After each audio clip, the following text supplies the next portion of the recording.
So the next group I'm going to look at are, just for lack of a better term, I'm going to call the spirit heads, who, again, who have been studying the shift of 2012 and who are truly believing that it will be cataclysmic and that they will transcend to other planes.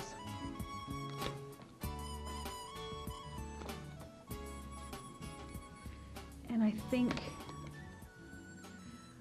I mean, who doesn't want to believe that we can become, you know, all-knowing, all-loving spirit? But I just feel like they might be a bit disappointed because they might still be in their bodies and they still might wake up and go, oh, I'm still here. But I think what they're missing is the joy and beauty of being those transcended spiritual beings, but we still get to have our bodies and still get to be on this amazing earth.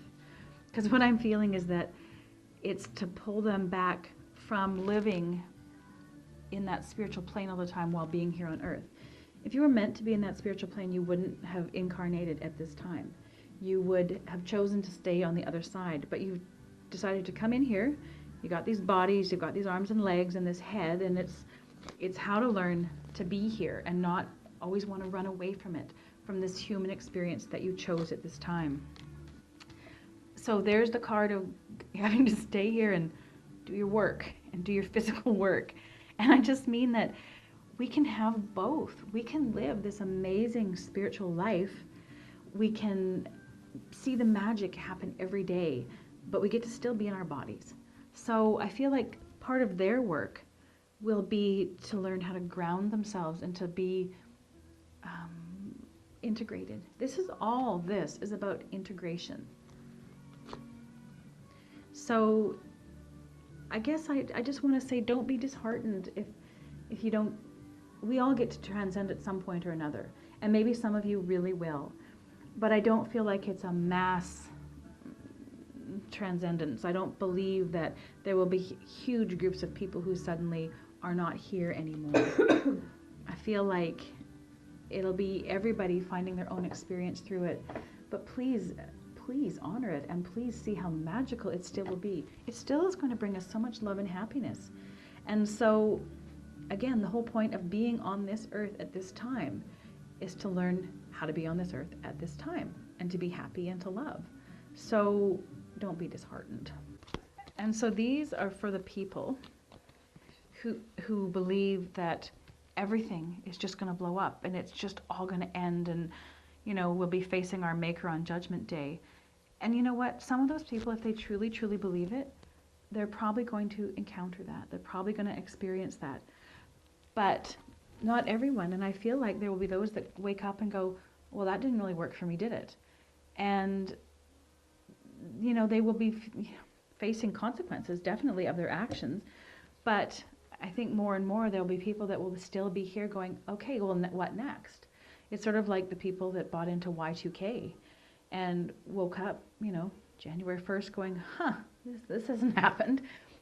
I still believe we can't disregard that something huge is happening, but everybody makes their own reality. So maybe for these people who believe that it's going to be chaotic and awful, they probably will encounter that. So I think it's important, but there will be those people on the fringes who aren't sure what they believe.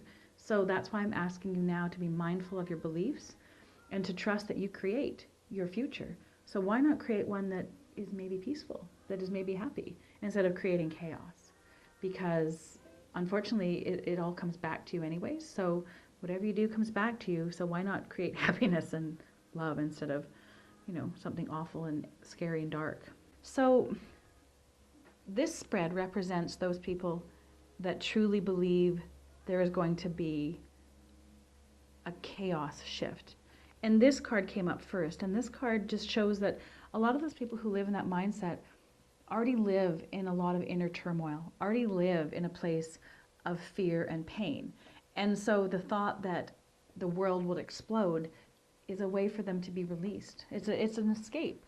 And so, but what they need to know that they have the power to release this pain just being here, just trusting and just changing their mindset.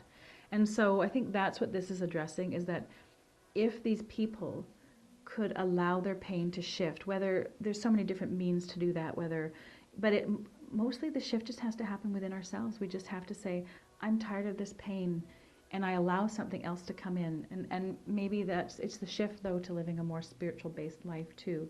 And I don't mean religion. I mean getting back to knowing that we're all divine, that we all came from a place of great beauty and love to come down to this earth. So why wouldn't we bring that with us? So if we could all remember to just open ourselves up to that, whatever it looks like for us, and to remember that we're all connected and that we're all true love at the core. If we could just choose that, that would start shifting their pain, and then they wouldn't have to encounter that reality of true chaos and true endings and grief and loss. Because I don't feel that here. I feel like that's what they believe they need, or that's what they believe they'll encounter, but I don't see them encountering that. So with this group of people who, again, who seem to have more despair and who really truly believe that the world will end, what they don't realize is they've come here with so many amazing skills too.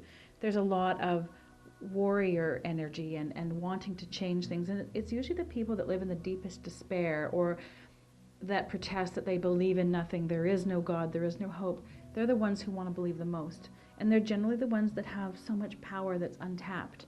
And what I feel like for them is that if they could just remember that, or just believe in themselves a bit more, they could shift their pain, they can shift their existence on this earth without having to leave and without having to hurt others while they're here. And so instead of kind of promoting chaos, instead of promoting negativity and loss, promote, hopefulness. Step into your power and start shifting and doing something that starts feeling good for you instead of always choosing things that make you feel negative and sad.